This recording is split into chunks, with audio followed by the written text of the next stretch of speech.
Assalamualaikum warahmatullahi wabarakatuh. Hari ini kami akan mempresentasikan hasil optimasi pemberian makanan lokal bergizi untuk balita menggunakan metode simplex. Di Provinsi Nusa Tenggara Timur, isu gizi balita menjadi tantangan serius. Berdasarkan data dari Dinas Kesehatan dan Bapeda, banyak wilayah di NTT masih menghadapi kasus malnutrisi dan stunting akibat terbatas akses pangan bergizi atau keterbatasan akses pangan bergizi. Padahal NTT memiliki potensi sumber pangan lokal yang berlimpah seperti kacang-kacangan, umbi-umbian, ikan laut, dan berbagai sayur lokal lainnya yang sebenarnya ini dapat memenuhi kebutuhan gizi bayi jika dikombinasikan dengan tepat. Oleh karena itu, pemanfaatan makanan lokal berbasis potensi daerah sangat penting. Ini adalah latar belakang. Balita merupakan kelompok usia yang sangat rentan terhadap masalah gizi. Pertumbuhan dan perkembangan mereka sangat bergantung pada asupan nutrisi yang cukup dan seimbang, seperti protein, karbohidrat, vitamin, zat besi, dan omega 3. Di sisi lain, tidak semua keluarga memiliki akses terhadap makanan bergizi tinggi yang instan dan komersial.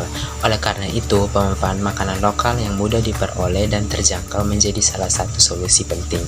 Namun, untuk memilih kombinasi makanan lokal yang tepat tidaklah mudah. Kita harus memastikan bahwa semua kebutuhan nutrisi terpenuhi tanpa memberikan jumlah makanan yang berlebihan, sehingga kita perlu memanfaatkan makanan lokal seperti kami di sini mengambil makanan lokal khas NTT seperti bubur jagung, ubi ledo, ikan kuah wortel, dan sup kelor agar gizi bisa terpenuhi.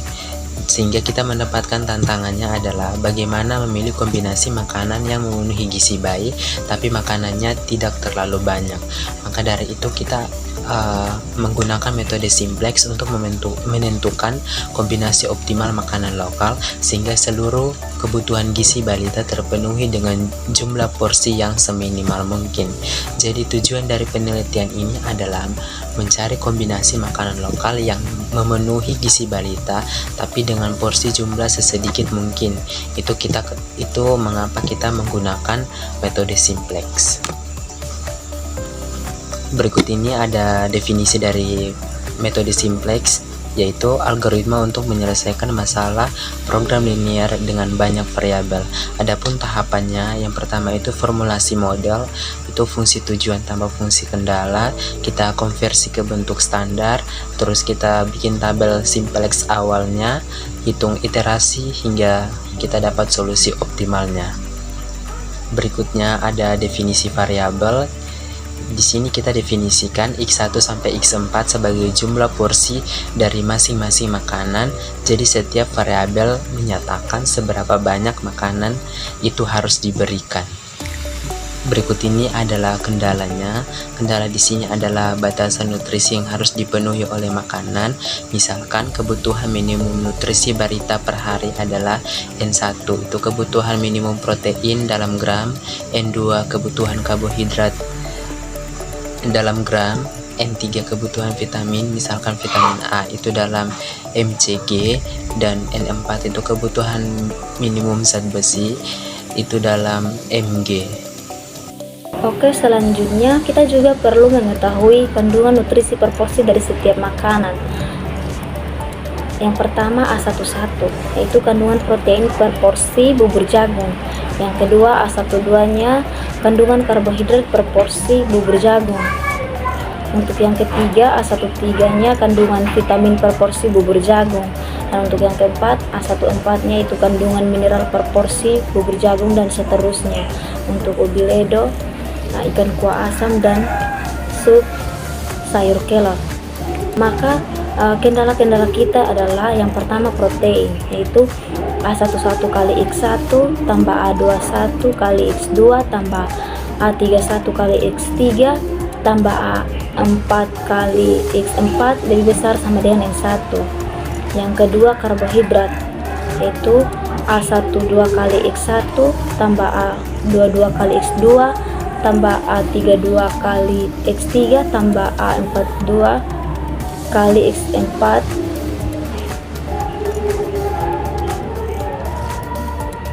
lebih besar sama dengan N2. Yang ketiga vitamin, yaitu A13 kali X1 tambah A23 kali X2 tambah A33 kali X3 tambah A43 kali X4 lebih besar sama dengan N3.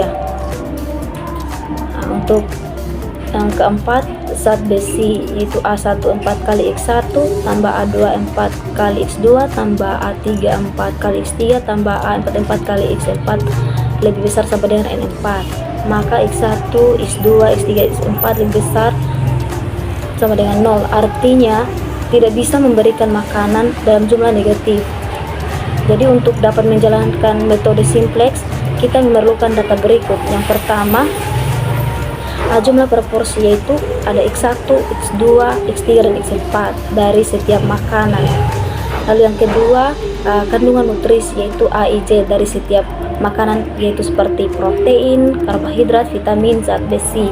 Lalu yang keempat, kebutuhan nutrisi minimum, yaitu N1, N2, N3, dan N4 untuk balita.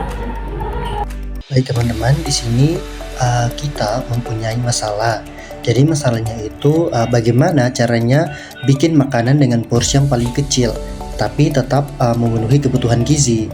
Nah, kita di sini mempunyai beberapa bahan makanan, yaitu X1, X2, X3, dan juga X4 yang masing-masingnya itu mempunyai kandungan gizi yang berbeda-beda.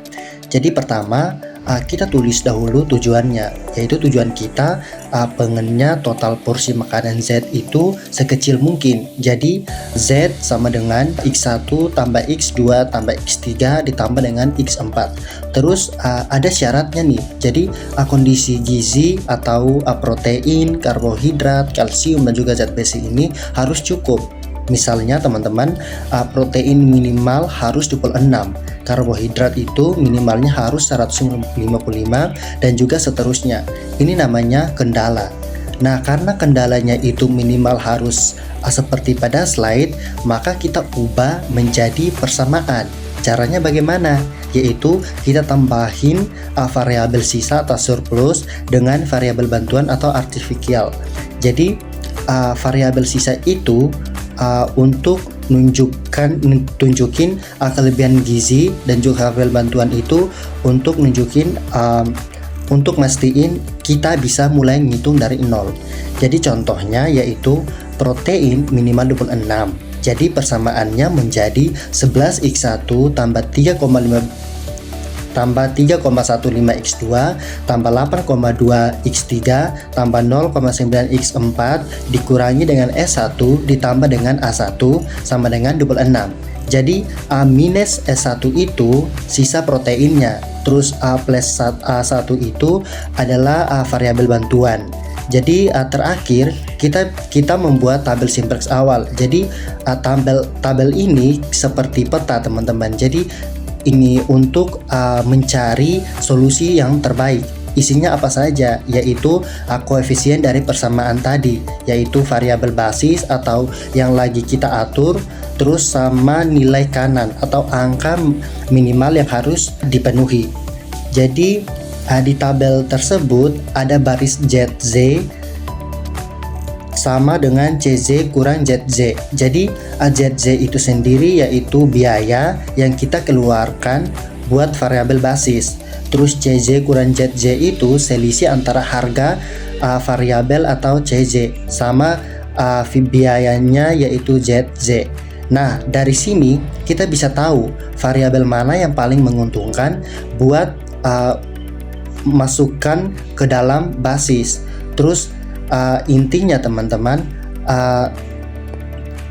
tabel simplex awal ini adalah representasi matematis dari masalah program linear yang telah diubah ke dalam bentuk standar. Jadi tabel ini digunakan sebagai titik awal untuk interaksi dalam metode simplex. Jadi teman-teman bisa melihat dalam slide tersebut, itu adalah tabel simplex awalnya yang bertujuan untuk menemukan solusi optimal yang meminimalkan fungsi tujuan dengan tetap memenuhi semua kendala. Jadi di situ kita kan sudah ketahui fungsi tujuannya dan juga bentuk standarnya, sehingga dari data-data tersebut kita tinggal masukkan setiap data tersebut ke dalam tabel simplex awalnya. Baik, di sini saya akan menjelaskan dari tabel simplex awal kita membuat tabel iterasi. Yang pertama, tabel iterasi 1, nilai positif terbesar adalah 1620 yang terdapat pada baris ketiga atau A3 dan kolom ketiga atau X3. Selanjutnya kita membagi seluruh baris pivot dengan 1620 untuk menjadikan pivot sama dengan 1. Kemudian gunakan baris baru ini untuk mengeliminasi nilai X3 di baris lainnya, sehingga hasil tabel iterasi 1 seperti pada slide. Nah, selanjutnya karena solusinya belum optimal, maka kita lanjut ke iterasi kedua. Pada iterasi kedua, X3 masuk sebagai variabel basis menggantikan A4. Nah, dengan langkah yang sama pada tabel iterasi 1, maka hasil iterasi kedua seperti pada slide. Nah, pada iterasi kedua ini semua nilai CJ kurang ZJ lebih besar sama dengan 0, maka artinya solusi optimal sudah tercapai.